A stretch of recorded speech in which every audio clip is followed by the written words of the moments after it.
বাংলা নতুন বছরের প্রথম দিনে ঢাকাবাসীকে আনন্দের উপলক্ষ এনে দিয়েছে ঐতিহ্যবাহী ষাঁড়ের লড়াই।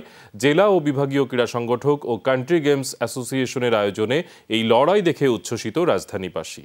একই অনুষ্ঠানে সম্মাননা জানানো হয় ক্রিকেটার তামিম ইকবালের বাবা মরহুম ইকবাল খান সহ তৃণমূলে অবদান রাখা 7 ক্রীড়া সংগঠককে।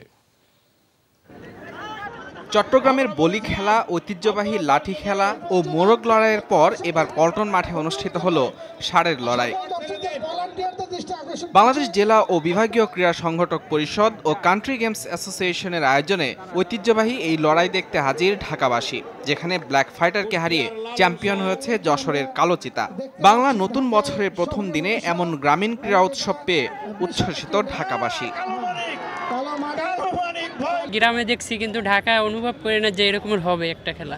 এই প্রথম সশকে দেখতেছি, খুব ভালোই লাগতেছে। বাবুর নিয়ে সব জায়গা বাদ দিয়ে এখানে আসছি এনজয় করার জন্য। আমি আগে কখনো এই লড়াই দেখিনি। ছুটির দিন এর মাঝখানে আনন্দ ঘন পরিবেশ আমার উপভোগ করতে অনেক ভালো লাগছে। গ্রামীণ ঐতিহ্যের এসব ক্রীড়া উৎসব নিয়মিত করার পরামর্শ সমাপনী অনুষ্ঠানের প্রধান অতিথি বিসিবি সভাপতি নাজমুল হাসান পাপনের। এইভাবে যদি আমরা আরো সামনে করতে পারি, আরো সুন্দর করে করতে পারি, আরো বড় পরিসরে করতে পারি, অবশ্যই এই খেলাধুলার জন্য, আমাদের ঐতিহ্যের জন্য এটা অত্যন্ত ভালো হবে। যারা শহরে বসবাস করে, যারা নতুন প্রজন্ম, তারা এই সমস্ত দেখে তারা আরও গ্রামের প্রতি আকৃষ্ট হবে। আসলে আমরা তো সবাই গ্রামের থেকে উঠে এসেছি, কিন্তু গ্রাম ভুলে গেছি, সেটা আমরা আবার রিমাইন্ড হয়ে যাচ্ছে।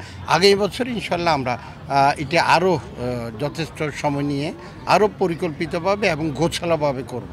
লোকজ ক্রীড়া উৎসব ও সাংস্কৃতিক অনুষ্ঠানের এই আয়োজনে সম্মাননা দেওয়া হয় তৃণমূলে অবদান রাখা 7 ক্রীড়া সংগঠককে।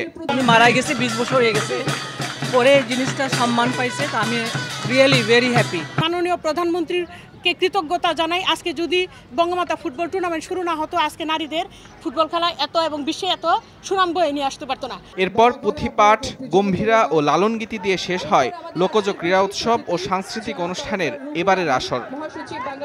মুজরাবিন তারেক, যমুনা স্পোর্টস, ঢাকা।